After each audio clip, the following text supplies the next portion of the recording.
नमस्कार, नमस्कार, नमस्कार मित्रांनो. खूप खूप खूप स्वागत आहे तुमचं आपल्या यूट्यूब चॅनलमध्ये निफ्टी बँक निफ्टीच्या डेली ॲनालिसिस व्हिडिओमध्ये. कसं होतं तुमचा आजचा शुक्रवारचा निफ्टी बँक निफ्टी आणि सेन्सेक्सचा ट्रेडिंगचा सेशन सर्वात अगोदर कमेंट करून सांगायचं आहे. ओव्हरऑल जर बघितलं तर मार्केटमध्ये कालच्या दिवशी एक ब्रेकआउट आपल्याला बघायला मिळाला होता. मार्केट तो ब्रेकआउट सस्टेन केला नाही. मार्केटमध्ये छोटासा गॅप डाऊन ओपनिंग बघायला मिळाली, कन्सोलिडेशन झालं आणि कन्सोलिडेशनच्या नंतर सेकंड हाफमध्ये मार्केटमध्ये एक सेलिंग मोमेंटम बघायला मिळालं. कालचा व्हिडिओ जर तुम्ही व्यवस्थित बघितला असेल, समजून घेतला असेल, तर आपण काही लेवल डिस्कशन केल्या होत्या. लेवल डिस्कस केल्यानंतर तिकडे आपण बघितलं होतं की मार्केटमध्ये डे एंडिंगला म्हणजे जी कालची जी सेन्सेक्सची एक्सपायरी होती तिकडे आपला एक एक्सपायरी मोमेंटम डे एंडला स्ट्रॉंग बुलिश साईडला बघायला मिळाला होता. आणि आपण हे देखील डिस्कस केलं होतं की तो बुलिश जो मोमेंटम आहे तो सस्टेन होतोय का नाही होतोय. बुलिश साईडला जर आपल्याला जायचं असेल तर त्याच्यासाठी कन्सोलिडेशन खूप गरजेचं आहे. कन्सोलिडेशन करून जर मार्केट ज्या रेजिस्टन्स लेवल आहेत त्या रेजिस्टन्स लेवल जर ब्रेक करत असतील तर काही प्रमाणामध्ये आपल्याला ती प्राइस ॲक्शन थोडीशी बुलिश बघायला मिळू शकते आणि तिकडनं मग मार्केट आपल्याला काहीसा बुलिश मोमेंटम दाखवू शकतं. हे आपण कालच्या व्हिडिओमध्ये सविस्तर समजून घेतलं होतं. परंतु आज जर बघितलं मार्केटनी फर्स्ट हाफ जर बघितला तर मार्केटनी बऱ्यापैकी कन्सोलिडेशन केलं आणि जी सेकंड लेवल होती बघा इकडे 24,582 त्या लेवलवरती मल्टिपल टाइम सपोर्ट घेतला आणि जेव्हा ती लेवल ब्रेक झाली तिकडनं एक निगेटिव्ह मोमेंटम आपल्याला बघायला मिळाला. आणि इकडे जर बघितलं तर या रेजिस्टन्सवरती म्हणजे 24,700 जो निफ्टीचा रेजिस्टन्स होता, आता कोणाकोणाला समजायचं नाही हे की जो रेजिस्टन्स होता आणि हा जो सपोर्ट होता मार्केटमध्ये, जे बिगिनर असेल त्यांना समजायचं नाही की पटकन रेजिस्टन्स सपोर्ट काय आहेत ते. तर जो रेजिस्टन्स असतो किंवा जो सपोर्ट असतो, ज्यावेळेस सपोर्ट ब्रेक होतो ती सपोर्टची लेवल काय काम करते, रेजिस्टन्सचं काम करते.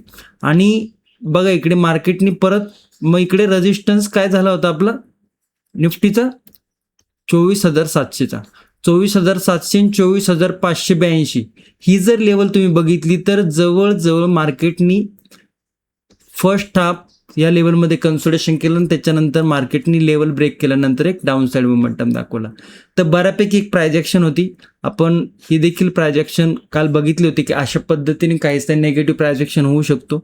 परत त्याच्यानंतर इकडे जर बघितलं तर ही ट्रेंड लाईन देखील होती, हे देखील आपण काल पाहिली होती. म्हणजे ओव्हरऑल जर सिनॅरो बघितला तर बऱ्यापैकी सिनॅरो आपण कालच्या ॲनालिस्ट व्हिडिओमध्ये डिस्कस केला होता. ओके. आणि ज्याला प्राइस ॲक्शनचं बऱ्यापैकी नॉलेज आहे, ज्याला सपोर्ट रेजिस्टन्स व्यवस्थित समजतात ते, ज्याला डिमांड सप्लाय झोन व्यवस्थित समजतोय, ज्याला चॅनल समजतोय, सेटअप समजतात ते, किंवा ते ओव्हरऑल जर बघितलं तर मार्केटमध्ये आज कुठलाही बुलिश प्राइस ॲक्शन बनताना दिसली नाही. इकडे चॅनल बनत होता परंतु चॅनलचा ब्रेकआउट दिला का वरच्या साईडला नाही दिला. त्यामुळे मार्केटमध्ये आपल्याला ज्यावेळेस चार्ट सुरुवात होती, चार्टला डे सुरू झाल्यानंतर त्यावेळेस मार्केटमध्ये प्राइस ॲक्शन काय बनतीये हे समजून घेणं खूप गरजेचं आहे. आणि खूप लोकांना प्राइस ॲक्शन ही कन्सेप्ट अजून तितकीशी समजलेली देखील नाही आहे. कारण की खूप जणांचे कमेंट येत असतात की सर नक्की प्राइस ॲक्शन काय असतं, डिमांड सप्लाय झोन काय असतो, सपोर्ट रेजिस्टन्स काय असतं, सेटअप काय असतात, ह्या गोष्टी काही लोकांना माहिती देखील नाही आहे.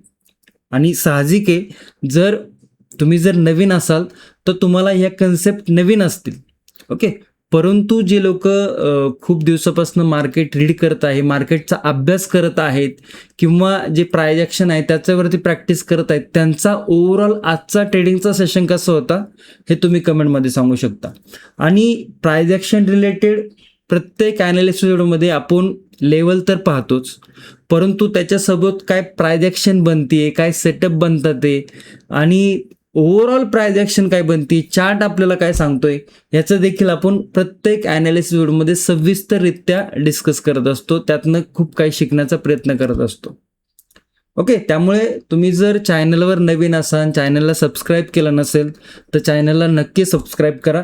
आणि ओव्हरऑल जर बघितलं तर हे जे संपूर्ण प्राइस ॲक्शनची जी कन्सेप्ट आहे, ओके, मग त्याच्यामध्ये जे जे प्राइस ॲक्शनचे फॅक्टर आहेत, मग तिकडे डिमांड सप्लाय म्हणा, चॅनल म्हणा, ट्रेंड लाईन म्हणा, ओके, वेगवेगळे पॅटर्न आहेत ते पॅटर्न म्हणा, त्याचसोबत स्ट्राईक प्राईस सिलेक्शन आणि सायकोलॉजी, त्याचसोबत माइंडसेट, ह्या सगळ्या ज्या गोष्टी आहेत ज्या प्राइज ॲक्शन रिलेटेड आहेत आणि सायकोलॉजी रिलेटेड आहेत, ह्या सगळ्या गोष्टी आपण आपल्या प्राइज ॲक्शन आणि सेटअप ट्रेडिंगच्या कोर्समध्ये व्हिडिओ फॉर्मॅटमध्ये सविस्तर सांगितलेल्या आहेत, सविस्तर शिकवलेल्या आहेत. त्यामुळे जर तुम्हाला प्राइज ॲक्शन आणि सेटअप ट्रेडिंगचा कोर्स जॉईन करायचा असेल, त्याची लिंक व्हिडिओच्या डिस्क्रिप्शनमध्ये दिलेली आहे. आणि ज्या मित्रांनी ऑलरेडी जॉईन केलेला आहे किंवा शिकत आहेत ते त्यांचा एक्सपिरियन्स कमेंटमध्ये नक्की शेअर करू शकता. ओके, आता इकडे जर बघितलं तर ओव्हरऑल चार्ट थोडासा नेगेटिव्ह आपल्याला बघायला मिळतोय. ओके, इकडे कंटिन्युअसली बघा ट्रेंड लाईन होती, एक ब्रेकआउट झाला. ब्रेकआउट काय झालं, इकडे फेलियर झाला. काल हे आपण समजून घेत होते की ब्रेकआउट फेलियर होतोय का नाही होतोय, हे आपल्याला मार्केट ओपन झाल्यावरती बघणं गरजेचं आहे. एक ब्रेकआउट केला होता, ब्रेकआउट फेलियर झाला आणि ही जी क्लोजिंग आहे, काहीशी क्लोजिंग आपल्याला नेगेटिव्ह सेलिंगच्या साईडला बघायला मिळत आहे. ट्रेंड जर बघितला मार्केटचा, ट्रेंड देखील नेगेटिव्ह आहे. चार्ट पॅटर्न बघितला तर चार्ट पॅटर्न देखील नेगेटिव्ह आहे. ओके, आणि थोडंसं जे स्ट्रक्चर बनले ते देखील नेगेटिव्ह आपल्याला निफ्टीमध्ये, बँक निफ्टीमध्ये, सेन्सेक्समध्ये बघायला मिळत आहे. काल जर बघितलं तर मोमेंटम बुलिश झाला होता, इंडेक्स थोडासा ड्रॉप झाला होता. आज परत इंडेक्स आपल्याला 11% वाढताना दिसतो. ओके, सो ओव्हरऑल जर बघितलं तर थोडंसं स्ट्रक्चर नेगेटिव्ह मार्केटमध्ये बघायला मिळत आहे. आता उद्या आणि परवा जर बघितलं तर मार्केटला सुट्टी आहे, वीकेंड आहे. मार्केटचा अभ्यास करण्याचा प्रयत्न करा. चार्ट ट्रेडिंग जितके जास्त करता येईल तितकी जास्त चार्ट ट्रेडिंग करण्याचा प्रयत्न करावा. छोट्या छोट्या गोष्टी असतात त्या नोट करून ठेवायचा प्रयत्न करत जावा ॲनालिस्ट व्हिडिओ बघताना, आणि शक्यतो व्हिडिओ शेवटपर्यंत बघण्याचा प्रयत्न करत जावा आणि काही ना काही शिकण्याचा देखील प्रयत्न करत जावा. चॅनलवर नवीन असाल तर चॅनलला नक्की सबस्क्राईब करा, आणि व्हिडिओ जर आवडला, काही यातून तुम्हाला शिकायला मिळत असेल तर कमेंटमध्ये नक्की सांगा. व्हिडिओ जर आवडत असेल तर लाईक नक्की करा. या व्हिडिओचं लाईकचं गोल आहे 1500 लाईक आणि 500 कमेंट. आय होप आपली MG फॅमिली नक्की कंप्लीट करेल. ओके, व्हिडिओला सुरुवात करूया. तुमच्या समोर जो चार्ट आहे तो निफ्टीचा 5 मिनिटाचा चार्ट आहे. मार्केटने जर आत्ता आपण बघितलं तर या सगळ्या लेवल आपण हाईड करूया, आणि 1 तासाच्या टाइम फ्रेमवरती जर गेलो तर आपण काहीसं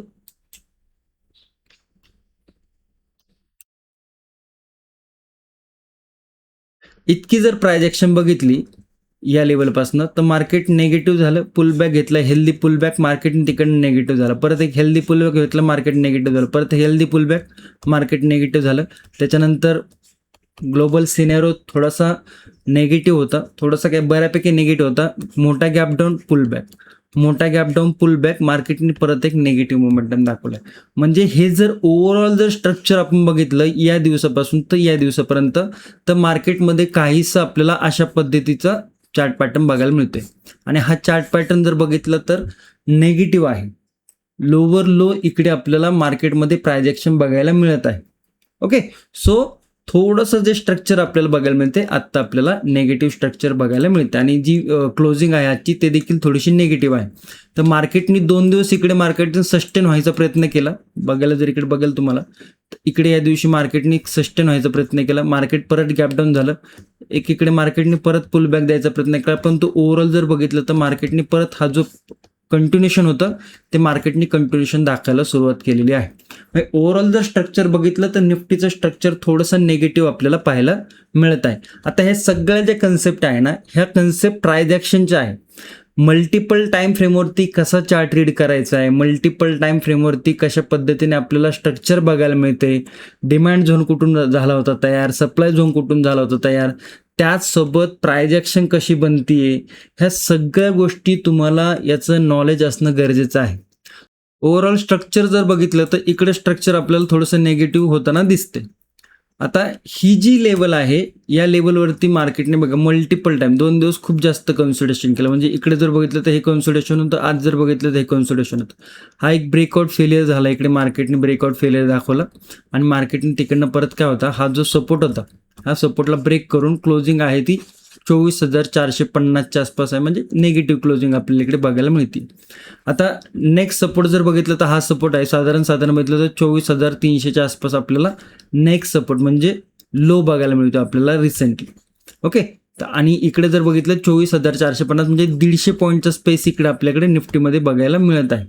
तर याला आपण मार्क करूया. आजचा जो लो आहे 24,432. रेजिस्टन्स जर बघितलं तर हा रेजिस्टन्स आपल्याला बघायला मिळतोय. ओके, बघा इकडे जो आधी सपोर्ट होता तो रेजिस्टन्स झालेला आहे आता.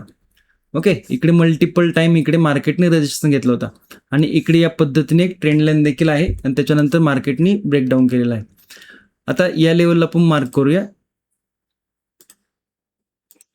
काय लेवल बनली इकडे?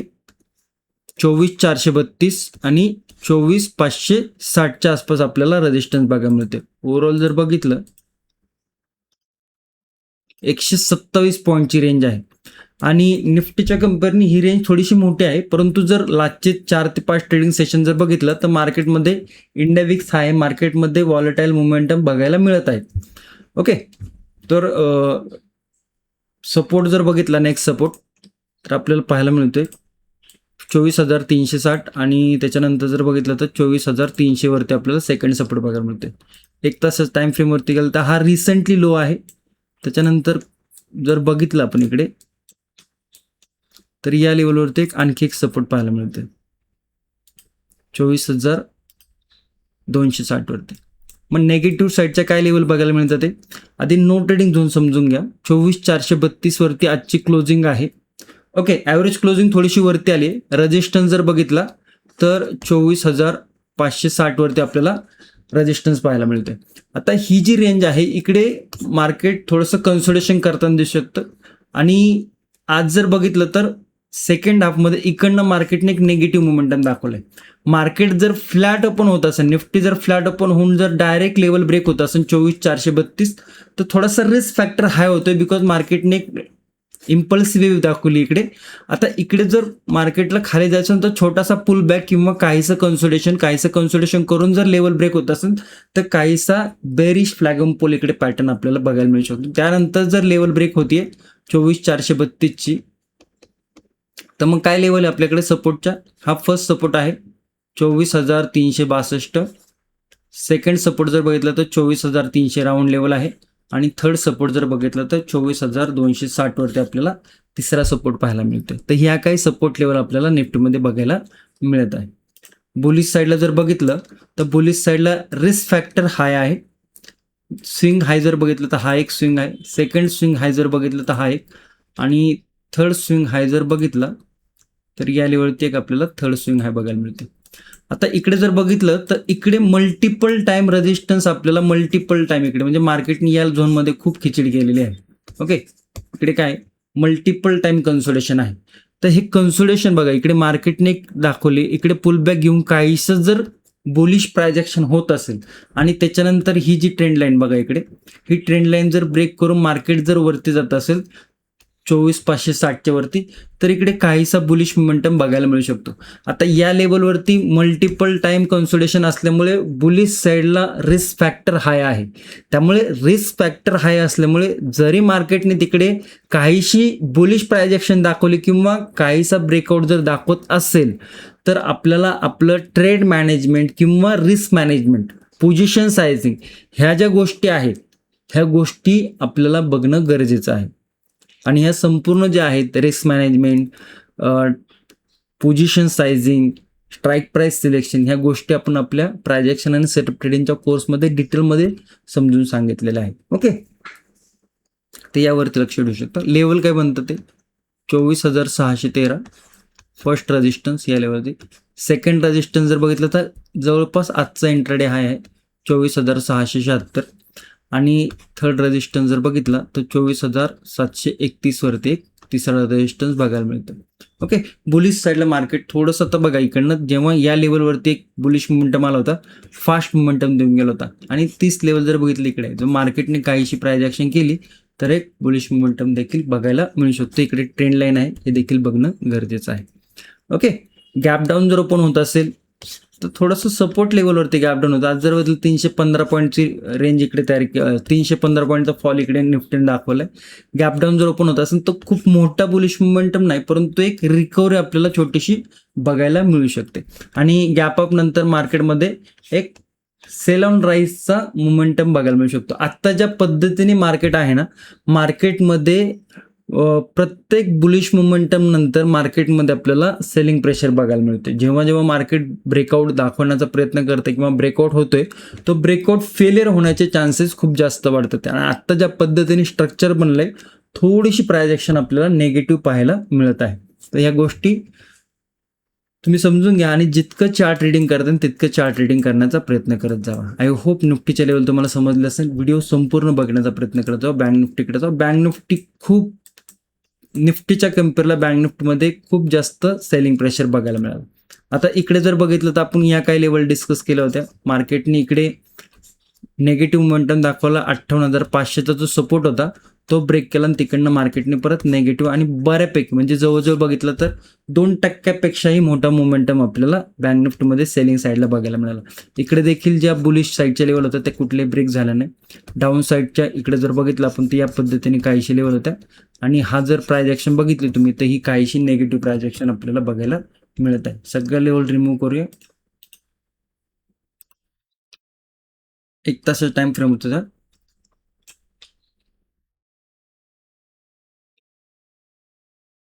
थोडंसं सपोर्ट लेवलवरती आलेलं आहे बँक निफ्टी पण. रिसेंटली जर बघितलं तर या लेवलवरती एक सपोर्ट होता. तर ओव्हरऑल जर बघितलं तर सपोर्ट लेवल होता लास्ट टाइम इकडे. त्या सपोर्टरनं मार्केटने एक स्ट्रॉंग गॅप अप दाखवला होता. इकडे बघितलं तर मल्टिपल टाइम रेजिस्टन्स, तिकडनं परत मार्केटमध्ये एक नेगेटिव्ह मोमेंटम. तर काहीसा असा राऊंडिंग टॉप इकडे आपल्याला बघायला मिळालेला आहे. तर ही जी प्राइस ॲक्शन होती नेगेटिव्ह होती. एक मार्केटने डाऊन ट्रेंड दाखवलाय.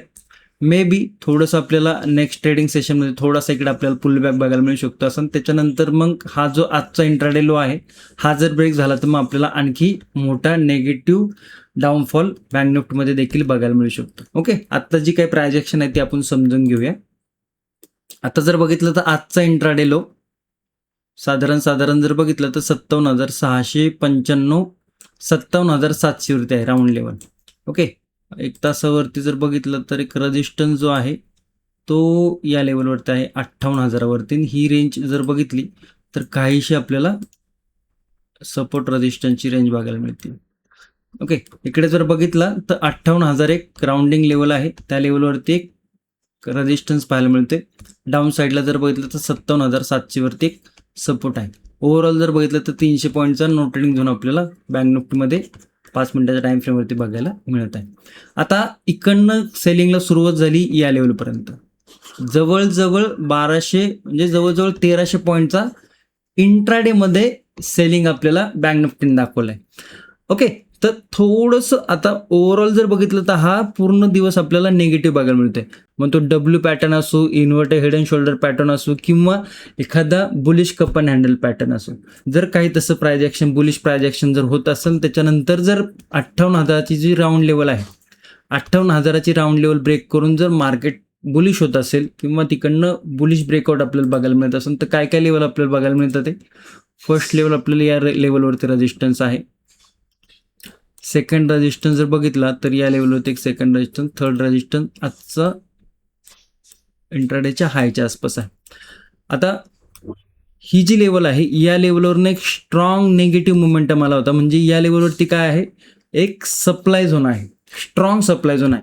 मग इकडनं जर काहीशी बुलिश प्राइस ॲक्शन झाली इथपर्यंत जर लेवल मोमेंटम देत असेल लेवलपर्यंत तर इकडे आपल्याला ट्रेड मॅनेजमेंट करणं गरजेचं आहे. तर ट्रेड मॅनेजमेंट किती लोकांना करता येते किती लोकांना नाही कमेंटमध्ये सांगू शकता. सेकंड लेवल जर बघितली तर 58,400 आणि थर्ड लेवल जर बघितलं तर 58,600 या काही लेवल आपल्याला बघायला मिळत आहे. डाऊन साईडला जर बघितलं तर डायरेक्ट जर लेवल ब्रेक होत असेल तर इकडे रिस्क फॅक्टर हाय होतं. बिकॉज आज मार्केटने एक निगेटिव्ह मोमेंटम दाखवलं आहे. कुठेही इकडे कुठलाही हेल्दी पुलबॅक आपल्याला बघायला मिळालं नाही. उलट इकडनं जर बघितलं तर एक निगेटिव्ह मोमेंटम जोरात बघायला मिळालं. आता काहीशी प्राइस ॲक्शन अशा पद्धतीने काहीसा एक पुलबॅक आणि पुलबॅक नंतर जर चॅनल ब्रेक होत असेल डाऊन साईडला तर प्राइस ॲक्शन थोडीशी निगेटिव्ह बघायला मिळू शकते. आणि लेवल जर ब्रेक होत असेल 57,700चा आजचा जो लो आहे तो जर ब्रेक होतोय तर काही सपोर्ट लेवल आपल्याला बघायला मिळू शकतात. तर काय सपोर्ट लेवल आहे ते समजून घेऊया. इकडे जर स्विंग लो बघितला इकडं म्हणजे रिकव्हरी जर बघितली आपण, रिकव्हरी कुठल्या लेवलपासून आली होती, या लेवलपासून इकडनं एक रिकव्हरी आपल्याला बघायला मिळाली होती. हा एक चॅनल बघायला मिळाला होता. चॅनल नंतर एक बुलिश फ्लॅग अँड पुल, त्याच्यानंतर एक होईल. मग याचा जो सपोर्ट आहे तो कुठं होता, या लेवलवरती. तो सपोर्ट आपण आधी मार्क करून घेऊया. ओके, आणि त्या सपोर्टमध्ये काही छोटे छोटे सपोर्ट आहे का, तर पहिला सपोर्ट इकडे आपल्याला बघायला मिळते. सेकंड सपोर्ट जर बघितलं तर या लेवलवरती बघायला मिळते. ओके, तर ह्या काही सपोर्ट आपल्याला बघायला मिळते. थोडंसं ऍडजस्ट करूया. हे काही सपोर्ट आपल्याला निफ्टी बँकमध्ये बघायला मिळत आहे. काय प्रायझेक्शन इकडे कन्सोलिडेशन और छोटासा पुलबॅक नंतर जर लेवल ब्रेक होती 57,700.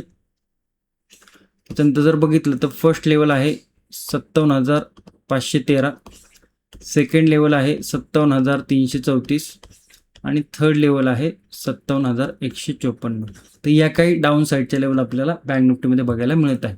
नो ट्रेडिंग झोन 58,000, 57,000, 300 पॉईंटचं साधारण नो ट्रेडिंग. गॅप डाऊन जर ओपन होत असेल तर एक पुलबॅक आपल्याला बघायला मिळू शकतो, याची पॉसिबिलिटी वाढते. मग जो गॅप डाऊन जो सेटअप आहे तो बघायला मिळू शकतो. गॅप अप जर ओपन होत असेल तर मग थोडंसं मार्केट आपल्याला कन्सोलिडेशन आणि या लेवलपासून थोडंसं परत एक नेगेटिव्ह मोमेंटम बँक निफ्टीमध्ये बघायला मिळू शकतो. ओके, आय होप बँक निफ्टीच्या लेवल देखील तुम्हाला व्यवस्थित समजले असतील. जाऊया सेन्सेक्समध्ये. सेन्सेक्समध्ये जर बघितलं तर ही लेवल 80,300ची जी लेवल होती ती रेजिस्टन्स लेवल होती. त्या लेवलच्या वरतीच काही जर मार्केट ब्रेकआउट देत असेल तर काही बुलिश मोमेंटम बघायला मिळाला. असं तिकडे लेवल गेले का, मार्केट गेले का, नाही गेलं. मार्केटने काय केलं, एक नेगेटिव्ह प्रायझेक्शन क्रिएट केली. इकडे जर बघितलं तर या पद्धतीत काहीसा inverted head and shoulder pattern create केला आणि त्याच्यानंतर छोटासा डाऊन साईडला मोमेंटम दाखवला आहे. ओके, तर लेवल फक्त थोडेसे आपण ऍडजस्टमेंट करूया.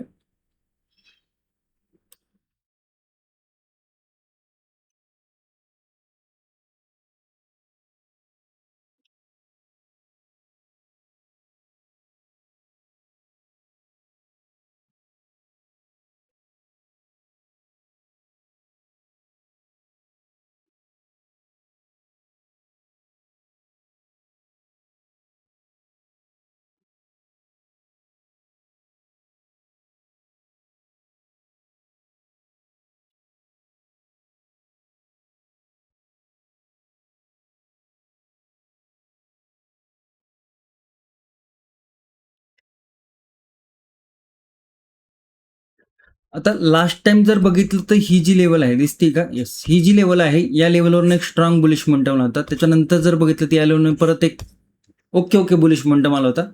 त्यामुळे थोडंसं सेन्सेक्समध्ये हे जे दोन सपोर्ट आहे ना, हे दोन सपोर्ट जोपर्यंत व्यवस्थित ब्रेक होत नाही ना तोपर्यंत थोडंसं डाऊन साईडला ना रिस्क फॅक्टर हाय आहे. कारण की हा एक आपल्याला आत्ताच्या घडीला जर बघितलं तर एक स्ट्रॉंग डिमांड झोन बघायला मिळतोय. कुठला तो 78,500च्या आसपास जो आहे ना तो स्ट्रॉंग डिमांड झोन बघायला मिळते. त्यामुळे जरी इकडे लेवल आपल्याला 78,700ची बघायला मिळते, लेवल जर ब्रेक होत असेल तर थोडंसं इकडे आपल्याला लक्ष देणं गरजेचं आहे. कारण या लेवलवरनं मार्केटने 2 वेळेस बुलिश मोमेंटम दाखवलेला आहे. तर या लेवलवरती जर मार्केट येत असेल तर थोडंसं लक्ष देणं गरजेचं आहे सेलिंग साईडला. ओके, सेलिंग साईडच्या लेवल काय बनतात समजून घ्या. डाऊन साईड कन्सोलिडेशन करून 78,700ची जर लेवल ब्रेक होती तर 78,400. ओके,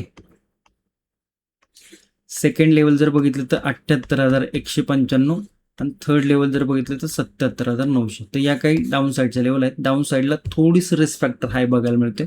बुलिश साईडला काहीशी प्रायझेक्शन राऊंडिंग बॉटम किंवा बुलिश प्रायझेक्शन नंतर 79,200च्या आसपास जर ब्रेकआउट येत असेल तर छोट्या दोन इकडे रेजिस्टन्स लेवल आहेत. 79,510च्या आसपास. सेकंड जर लेवल बघितलं तर 79,810च्या आसपास आणि थर्ड लेवल जर बघितलं तर 80,200च्या आसपास. तर ही लेवल येण्याची पॉसिबिलिटी थोडी कमी आहे. परंतु इकडे जर बघितलं तर इकडे ट्रेंड लाईन आहे. ही जी ट्रेंड लाईन आहे ना इकडे बघायला मिळते. जर मार्केटने काहीसं कन्सोलिडेशन ट्रेंड लाईन जर ब्रेक होत असेल तर लास्ट टाइम बघा या लेवलवरनं एक डिमांड झोनवरनं एक बुलिश मोमेंटम आला होता. तर काहीसा बुलिश मोमेंटम परत बघायला मिळू शकतो. फक्त थोडासा रिस्क फॅक्टर आहे. या गोष्टी समजून घेणं गरजेचं आहे. Okay, I hope Nifty, bank Nifty, Sensex तिन्ही इंडेक्सच्या लेवल तुम्हाला व्यवस्थित समजले असेल. काय प्रायझेक्शन बनते ते व्यवस्थित समजलं असेल. ओव्हरऑल स्ट्रक्चर काय बनतंय आणि त्याचसोबत पॅटर्न काय बनतं ते ह्या गोष्टी जर व्यवस्थित समजल्या असेल तर कमेंटमध्ये नक्की सांगू शकता. आणि व्हिडिओ जर शेवटपर्यंत बघितला असेल तर मंडे मास्टर क्लास अशी कमेंट करू शकता. तुमच्या मित्रांपर्यंत मैत्रिणींपर्यंत नक्की व्हिडिओ शेअर करा. धन्यवाद. जय हिंद, जय महाराष्ट्र, जय शिवराय.